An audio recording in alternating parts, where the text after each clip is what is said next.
মধ্যপ্রাচ্যের চলমান উত্তেজনাপূর্ণ সময়ে যুক্তরাষ্ট্র কি চাইছে ইরানকে কাছে টানতে?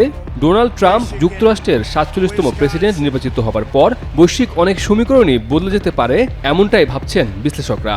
অনেক ঘটনাও সে ইঙ্গিতে রসদ যোগাচ্ছে।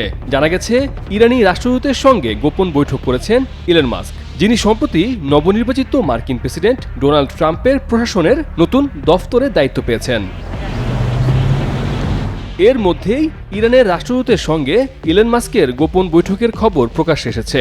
নাম প্রকাশে অনিচ্ছুক দুই ইরানি কর্মকর্তা মার্কিন সংবাদ মাধ্যম নিউ ইয়র্ক টাইমসকে এ তথ্য জানিয়েছেন। 15 নভেম্বর এক প্রতিবেদনে এই খবর জানিয়েছে নিউ ইয়র্ক টাইমস। দুই ইরানি কর্মকর্তা বলেন, গত 11 নভেম্বর জাতিসংঘের এক অধিবেশনের পর ইরানের রাষ্ট্রদূত আমির সাইদ ইরাভানির সঙ্গে একটি গোপন স্থানে বৈঠক করেন ইলন মাস্ক। প্রায় 1 ঘণ্টারও বেশি সময় স্থায়ী এই বৈঠকে ইরান ও যুক্তরাষ্ট্রের মধ্যকার উত্তেজনা প্রশমিত করার বিষয়ে আলোচনা করেন তারা। বৈঠকের গোপনীয়তা নিয়ে সূত্রগুলো জানায়, জনসমক্ষে নীতি নিয়ে তাদের আলোচনা করার অনুমোদন নেই, তাই গোপনে এই বৈঠক করতে হয়েছে। তবে আলোচনাটি ইতিবাচক ও ফলপ্রসূ ছিল।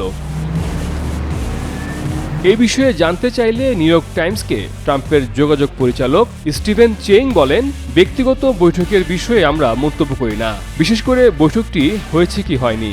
ইলন মাস্কের সঙ্গে যোগাযোগ করলেও কোনো সাড়া পায়নি নিউ ইয়র্ক টাইমস। তবে বৈঠকটির মাধ্যমে তেহরান ও ওয়াশিংটনের মধ্যকার উত্তেজনা কমার সম্ভাবনা তৈরি হয়েছে বলে মনে করছেন ইরানের এক ঊর্ধ্বতন কর্মকর্তা। তিনি দাবি করেন, ইলন মাস্কের পক্ষ থেকেই এই বৈঠকের অনুরোধ করা হয় এবং এতে রাষ্ট্রদূত সাড়া দেন।